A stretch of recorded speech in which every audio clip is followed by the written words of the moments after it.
Buenas tardes, amigos. Gracias por estar con nosotros haciendo esta sobremesa. La pobreza en Jujuy. Esta mañana conversamos en Radio 2 con el profe Julio Alarcón. Julio Alarcón es el secretario de Políticas Socioeducativas del gobierno de la provincia. Y con él conversamos un tema que tiene que ver con la deserción escolar y qué es lo que está haciendo la provincia para por lo menos captar rápidamente a aquel chico que está desertando. Pero más allá de esto, el profe Alarcón coincidía con nosotros que la deserción escolar está directamente relacionada con la pobreza. A mayor cantidad de pobres es mayor la deserción escolar. Y esto tiene una explicación. Las familias necesitan que un chico, en vez de estar en un colegio, esté pidiendo limón en la calle, o esté vendiendo CD, o esté vendiendo bolsas de residuos. O sea, digamos, al chico lo incorporan a lo que es la economía familiar para tratar de parar una olla.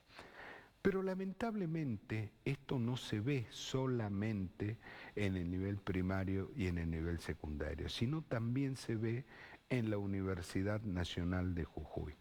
El día miércoles nos acompañaron dos alumnos de las universidades y ellos comentaban que de no ser por el comedor universitario muchos chicos se hubieran ido, que de no ser por algún sistema de becas, muchos chicos se hubieran ido, aunque reconoces también que muchos chicos se van. Inclusive decían que chicos que se habían aprobado, habían rendido, eran alumnos medianamente regulares, tuvieron que dejar la universidad porque la economía del hogar no se los permitía poder seguir. Y esto tiene que ver con gastos de pasaje, gasto de alimento, eventualmente tener una conexión razonable en el teléfono.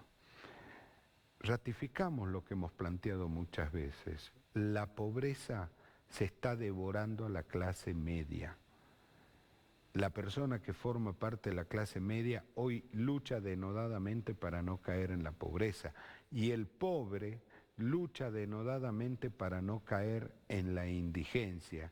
Y el indigente da la sensación que ha perdido toda esperanza. Nos vamos a quedar con el tema de los chicos que dejan la universidad.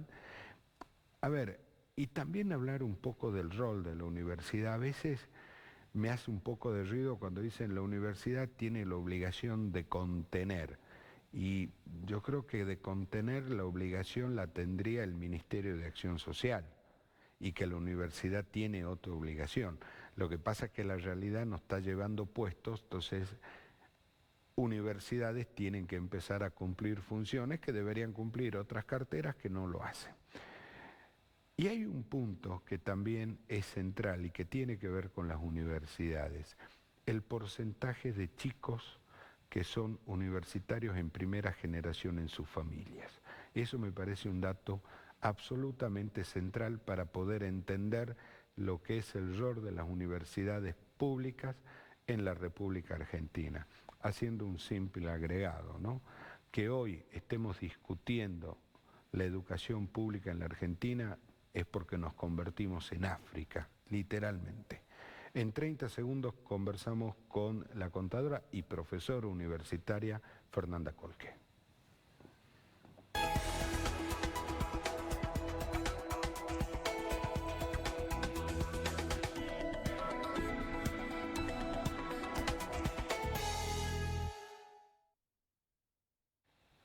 Seguimos en Sobremesa. Fernanda, gracias por estar con nosotros. Muchas gracias por la invitación, Andrés, y saludo a toda la audiencia.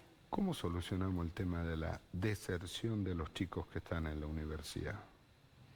Desde nuestra posición como docente, la verdad que es muy limitado, porque lo que más podemos hacer nosotros, nuestra cátedra, por ejemplo, lo que hizo fue incorporar la mayor cantidad de clases posible en horarios distintos, cosa que los alumnos no tuvieran inconveniente, digamos, el alumno que trabaje pueda ir a la tarde, va a la tarde, o va a la noche, o va vía virtual. Es decir, tratando justamente esta problemática, ¿no?, de ser lo más adaptable posible a la situación que hoy se vive. ¿El chico que se va tiene que ver con la pobreza?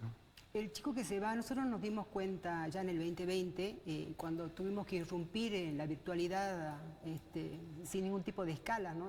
Ahí había que hacerlo o hacerlo, fue muy inmediato. Y notábamos que los jóvenes, el 80% tienen celular. Entonces, 80%. el 80% de los que estaban, ¿por qué nos damos cuenta? Porque apenas comenzaba, tenía la clase, por ejemplo, una hora, porque no podíamos darle más tampoco, ¿no? Era acotado. Entonces, en una hora, el alumno que tiene PC entraba exactamente a la hora de la clase. Y los chicos que tenían celular entraban después y se iban antes. Entonces, ¿Esto tiene que ver con los datos, por ejemplo? Porque obviamente no tenían la suficiente red, diríamos, o base de datos como para poder tomar toda la clase completa. Además, tomaron una clase desde un celular, la verdad que yo que soy hoy también alumna de una maestría es bastante complejo. Lo ideal es sentarse frente a una PC y poder ver toda en pantalla completa al docente explicando y nosotros hoy la tecnología te permite usar hasta pizarras, digamos, en forma virtual, pero en un celular indudablemente para ellos es sumamente limitado, ¿no? O sea, es muy difícil. Esto que usted está contando también forma parte de el disparate argentino, ¿no? Donde tenemos un personaje que en este momento está en la justicia por haber puesto la cuarentena por razones políticas, que es Alberto Fernández. Pero esto también le compete a Gerardo Morales. Que comenzó la cuarentena antes. Claro, Morales se jactaba, escuche el delirio de ser el primer gobernador en cerrar la escuela. En cerrar la provincia. Sí, pero él decía, soy el primero que cerré las escuelas, pero tendría que haber ido preso en ese momento. Recuerdo que ustedes me hicieron una entrevista y yo decía justamente esto, ¿no? Que era tan, en ese momento era tan poco posible medir el impacto que iba a tener cerrar la actividad económica a un país que ya venía muy golpeado, porque veníamos con la caída del PBI, veníamos con alta inflación, era como que estábamos enfermitos y de pronto nos agarra el virus, o sea que era bastante complejo cerrar para los economistas y a nivel mundial pasó que decíamos, por favor no cierren de la forma en que cierran, porque eso generaba cada vez mayor pobreza. Y el impacto que tiene la educación no es inmediato, lo ves en el futuro, o sea, cada vez tenés menos recursos en el futuro preparados para la actividad productiva, porque los chicos que dejan de estudiar lo vas perdiendo como recurso humano preparado, entonces siempre vas a tener que cada vez es mayor la precarización del empleo que tiene ese chico, las oportunidades que tiene en el futuro. Nosotros tenemos jóvenes de zonas sumamente pobres, pero que tienen un potencial, decimos qué inteligente que es, qué preparado, realmente un enorme potencial. Es decir, creer y asociar que la pobreza nos hace menos o más estúpido, o más tonto, o más limitado, es obviamente una equivocación grandísima. Porque hay muchos jóvenes de zonas pobres que son tremendamente capaces. Hoy tengo un alumno que te decía yo que hace poco se recibió de economista, Ismael Lozano, que hoy accedió a una beca CONICET y es un CONICETero para nosotros. Y a nosotros nos llena de orgullo saber que un chico que se hacía prestar la red del almacén para tomar una clase o para dictar algún tipo de participación de algún tipo de congreso, hoy es un chico que está en el CONICET. O sea que el CONICET reconoce, porque no es fácil ingresar al CONICET, reconoce que es un joven con mucho potencial. Entonces, partamos de esa base, Andrés. Hay muchísimos jóvenes, hoy cada vez, obviamente, los niveles de pobreza que vos mencionás, obviamente se traslucen a la universidad. En Jujuy estamos rondando el 60% de pobres en Jujuy. No es que no había pobres antes, yo te digo y te conté en un momento mi historia, o sea, yo venía de un hogar muy pobre, digamos, ¿no? Y ahí difiero con el presidente, porque el pobre no es el que se muere de hambre, el pobre es el que tiene limitada la cantidad de necesidades a satisfacer, no es que se está muriendo de hambre, el indigente es el que ya casi no alcanza a satisfacer necesidades alimentarias, pero el pobre no, el pobre cada vez tiene que reducir salida. Yo durante toda mi carrera caminé siempre, o sea, por suerte vivíamos cerca, pero fue caminar siempre, ni siquiera un colectivo. Entonces eso te explica vos que el que es pobre tiene limitada la cantidad de necesidades que puede satisfacer, pero no, eso no significa que dejemos de luchar, ¿no?, por salir de esa situación. Y creo que la educación, y lo tengo totalmente confirmadísimo, la educación es el instrumento que te permite salir de esa pobreza. Yo tengo sobrinos profesionales, es decir, fui la punta y eso generó que todo, traccionara a toda la familia a que hay que capacitarse. ya pronto un Y más en sobrino el por- mundo moderno, ¿no? Exacto, un ingeniero químico prontamente, o sea, lo cual obviamente a nosotros nos llena de orgullo. Comencé, y no fue fácil antes, yo puedo hablar desde la experiencia propia, que al pobre le es 3 veces más difícil cursar la universidad, porque todo le resulta caro. Claro. Comprar, sacar la fotocopia. Yo a veces tenía que esperar a que mis compañeros terminaran de estudiar para poder acceder a la fotocopia, que me la prestaran, porque no podíamos sacar tanta cantidad de fotocopias.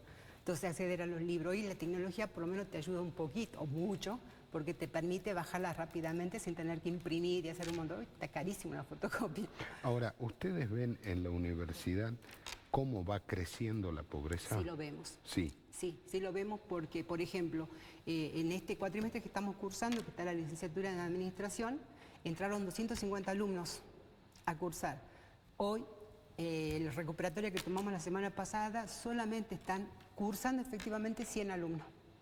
Porque Hay si vos- 50 que se fueron. el 50% ya dejó. ¿Por qué? Porque vos te das cuenta, salvo que vayan a la instancia última, que es un flotante, que es muy difícil, porque si no hiciste la primera, no hiciste la segunda instancia, ir a una tercera es como que está más complejo, digamos, ¿no? Entonces ya estamos pensando que ese alumno ha dejado de ir a la facultad. Yo les pedí ayer a mis colaboradores que traten de, porque todos arman, apenas ingresan al cuatrimestre, se arman los grupos de cada turno, mañana, tarde, noche, y se arman las redes de WhatsApp entre ellos, con el profesor, cosas de que siempre puedan consultar lo que necesitan, a veces obviamente en horarios más o menos normales, pero hay como una conexión del profesor con el alumno constante. Entonces, esa conexión constante, les decía ayer a los chicos, vean qué es lo que está faltando, digamos, ¿no? Claro, ¿Qué les y falta? se preocupan cuando dice Juancito salió del grupo. Exacto, o que no participa. Entonces tratamos de llevarlo al terreno de la presencialidad, que es el mejor para el alumno. Vos, ¿Y cómo lo recuperan a ese chico? de nuestra parte, salvo preguntándole, dándoles clases de consulta, tratando de ver cómo lo ayudamos, ¿no? a volver, porque es muy difícil. Una vez que empezás a dejar clases, es muy difícil retomarla porque el volumen, el alumno universitario tiene horas y horas de estudio. El volumen de información es importantísimo, entonces vos vas dejando alguna clase, vas perdiendo clase y es como que te vas quedando y cada vez obviamente te desalentás. Claro, yo la escuchaba atentamente y me acordaba. El cambio de la matriz productiva de Gerardo Morales, me acordaba de la mejor planta solar del mundo de Gerardo Morales, me acuerdo del mejor helicóptero del mundo de Gerardo Morales, me acuerdo del mundo mira Jujuy por Canava y podría seguir citando ejemplos. Pero nada de esto, absolutamente nada de esto, impactó de manera positiva, porque de manera negativa sí, en la población. Suma, te olvidas que yo Suma, sí. vivo criticando a Suma porque lo que hoy necesitan nuestros pobladores es el acceso al agua potable. Sí. Mejora la condición de vida, la calidad, obviamente menos enfermedades. Y vos tenés una planta de Suma que perfectamente la puedes desarrollar el sector privado y lo hace el sector público, digamos. ¿Con qué necesidad? Cuando vos tenés Con la múltiples necesidad de que necesidades. Galarza sea CEO de empresa. Hay múltiples necesidades realmente públicas por las que la sociedad, ¿verdad?, los elige para resolver.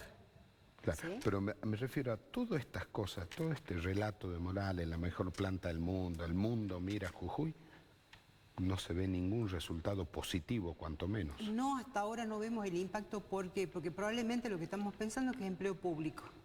Y ya venimos de la crítica, yo creo que en verdad la sociedad votó en contra de un Estado que es burocrático, ¿no? Un Estado demasiado agrandado e inútil. Entonces, a ver, seguimos agrandando la planta pública y la verdad que la que necesitamos hoy es a la raquítica planta privada. Que es la que en verdad, el sector privado es la que comienza a generar empleo genuino, digamos, ¿no? Un empleo hoy menos precarizado. Sí, pero a ver, usted me dice eso, Morales tiene el quit virgen. Claro, entonces vos decís, a ver, hay cuestiones en donde necesitas la intervención del Estado. Hay cuestiones que vos decís que no se trata de una cuestión de costo-beneficio, porque el Estado no trabaja sobre costo-beneficio, sino que trabaja justamente sobre beneficio social. Y hay múltiples actividades que la puede desarrollar perfectamente el sector privado, que para eso está, digamos, ¿no? O sea, me competí sector dándome el agua suma, a mí no me interesa, yo puedo comprársela a otro que paga impuestos, que paga aportes y contribuciones por personal que tiene. Es decir, me competí, encima sos un competidor desleal, porque no competís en igualdad de condiciones. Entonces necesitamos un Estado que dé respuestas a la gente. Pero la primera respuesta que tiene que dar es cuanto menos reducir los índices de pobreza, y en Jujuy no pasó eso. Vos veías recién, yo creo que un poco, y además nos preocupa, ¿no? Porque también el actual gobernador es contador, nos van a hacer quedar mal a los contadores, pero vos decís, celebro la tasa de desempleo que bajó. Che, pero fíjate qué pasó en el camino con las otras tasas. No está para celebrarlo, digamos, porque probablemente hay una alta deserción de buscar empleo, porque recordá que la tasa de desempleo es aquel que busca empleo, el que busca. Tenemos una altísima actividad informal, una altísima precarización, salarios muy bajos, y eso es lo que te está indicando aumento de pobreza e indigencia. Se triplicó la indigencia. Entonces, no está para que celebremos nada. Es buenísimo decir que la tasa de desempleo baja, pero ¿sabes por qué baja? Una, seguramente por el saliente, la gente no puede salir a buscar empleo porque primero que no lo consigue, y segundo porque les resulta caro el colectivo. Escuchaba a la gente decir, voy a buscar una donación, y ya pensaban cuánto les salía mandar a la gente a buscar una donación. Claro. Transporte, te decía transporte, alquiler. Mirá, y me lo estás regalando y no puedo ir a buscarlo porque Pues me sale más caro. Claro, el costo que te tengo que pagar es más caro. O no lo tengo. Entonces vos tenés una población que se desalienta a salir a buscar empleo, ¿sí? Esa es una de las causas que baja el desempleo. Y otra que, como mi ingreso no me alcanza, necesito buscar más empleo y me empleo en lo que haya. Entonces tenés el incremento de la actividad informal. ¿Me entiendes? Entonces, obviamente cae la tasa de desempleo, pero no es por buenas noticias. Es porque la gente en verdad sí está empobrecida y necesita trabajar más. Hoy en realidad hay más sobreempleo que otra cosa, en definitiva, porque no le alcanza ni dos empleos la línea de pobreza. ¿Los chicos de la universidad necesitan del comedor? Necesitan el comedor. Sí, por supuesto. La verdad que la universidad tenía un comedor, era totalmente gratuito, ¿no? Después con esta cuestión del manejo presupuestario, hoy terminamos que está bien, hacen acuerdos en donde le sale más barato, pero aún así el chico no va, ¿no? Lo que nosotros observamos... Tampoco va. Mira, yo me tocó dar clase hasta la 1 de la tarde, y tan inmediatamente comienzan otra clase y van al patio, y los veo, donde están las agrupaciones que le dan una taza de mate y un pedazo de pan. Y ¿cómo le llamamos? Los felipitos, los chiquititos, sí. Eso. Y vos lo ves comer eso, y vuelven a clase. Y probablemente ese chico no sé qué comer a la noche en su casa. No sé, que no le alcanza. Andrés, no le pedimos ni para la fotocopia, porque no tiene. Y si te hablo de fotocopia, pues tienen evaluación primera, segunda, tercera. Tienen 6 evaluaciones con recuperatorio. Son 2 evaluaciones. Fíjate cuánto salen las fotocopias hay por cada hoja. Es una locura. O sea, no les alcanza. Entonces, nosotros les pagamos, entre los docentes les pagamos la fotocopia a los chicos por eso necesitamos saber qué cantidad de alumnos están concurriendo para saber qué cantidad de fotocopias vamos sacando. Exacto. Cosa de que tampoco hoy no nos damos el lujo de sacar cantidades extraordinarias. Pero no le pedimos porque no les alcanza. No tienen. Entonces, si no tienen para la fotocopia, ¿cómo pensás que pueden tener para pagar un almuerzo 2.500? No o sea, esto me hace pensar que dentro de 3, 4 años... Jujuy no va a tener la cantidad de profesionales que necesita en las distintas ramas. Por supuesto. O sea, lo que vos no vas a tener es, yo le decía a mis alumnos, ¿ustedes por qué vienen? Porque están planeando que en el futuro van a tener un valor agregado. O sea, nunca mi hora de trabajo como profesional es equivalente a la hora de trabajo de un obrero. No hay forma. Sí, está claro eso. Está clarísimo, eso se llama valor agregado, Andrés. Entonces, el esfuerzo que hacemos para estudiar, porque es mucho el esfuerzo que se hace, obviamente tiene una compensación porque se agrega un valor, ¿sí? Que te la da la educación en este caso. Eso te permite mejorar tus ingresos de una forma totalmente exponencial a la que puede ser una persona que no está mal que sea obrero, sino que no tiene otra alternativa. Claro, no está. A ver, No estamos Pobre la desmontando, persona claro. que tiene que encañar tabaco, lo que pasa es que no está preparado para hacer otra tarea. Exactamente. Yo decía en una época, me decían una discusión así de gente de alto nivel y me decían, hay que trabajar más para sacar este país adelante. Yo decía, no, el que trabaja más no significa que deja de ser pobre. Entonces me querían comer el hígado en ese momento y le digo, miren, mi mamá trabajaba 15 horas por día. Mi mamá era una empleada doméstica, 15 horas por día y era pobre. El día que yo compré un auto, a mi mamá no se le salían los ojos, digamos, porque no podía creer que yo pudiera comprarme un auto. O sea, no había manera, el pobre, por más que trabaja 20 horas, no deja de ser pobre, Andrés, porque no se pudo educar o agregar valor. Es que la clave es esa, sacar a las personas de la pobreza y la única manera es con empleo. Y la única manera de tener empleo es estar preparado. Claro, y de calidad, un empleo de calidad. Hoy incluso vos ves docentes bajo la línea de pobreza. Docentes. Sí, ¿Sabes lo que empleados ver municipales bajo la línea de indigencia. Pobres, docentes que son los que educan a las futuras generaciones. ¿Cómo les podés pedir calidad? Si no tienen, si están preocupados en lo que tienen que darles de comer a los hijos. ¿Los chicos perdieron la esperanza? Yo creo que sí, realmente es muy difícil. Uno trata, cuando ingresan a la facultad, nosotros hacemos toda una reunión con el conjunto del equipo y le planteamos a ellos. Y le hacemos ver que el esfuerzo realmente vale la pena, que en el futuro esa situación que ellos tienen hoy la van a cambiar.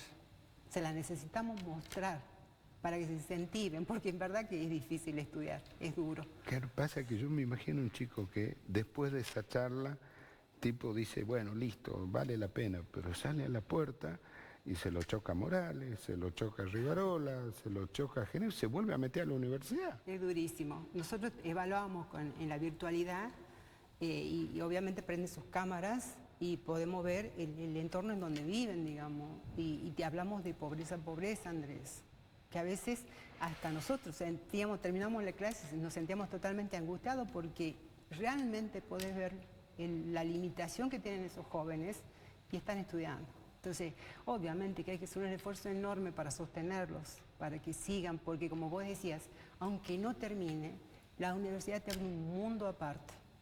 Te abre la cabeza. Te abre la oportunidad, te abre. O sea, podés empezar a ver cosas nuevas, que en tu mundo, que es tan doloroso a veces, no llegás a verlo. Entonces necesitas que el otro te diga que vos lo podés hacer.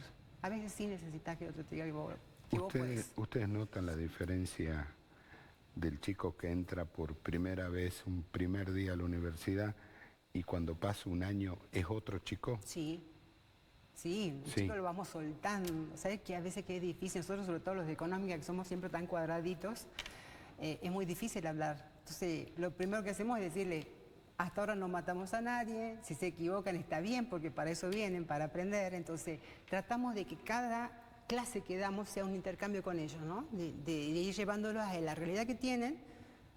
Decimos muchas veces, a ver, si usted fuera ministro de Economía, ¿qué decisiones tomaría? Y es como una forma de alentarlos y creer que pueden llegar a ser ministro de Economía. Claro que pueden llegar a ser ministro de Economía, probablemente que sí, porque son la futura generación.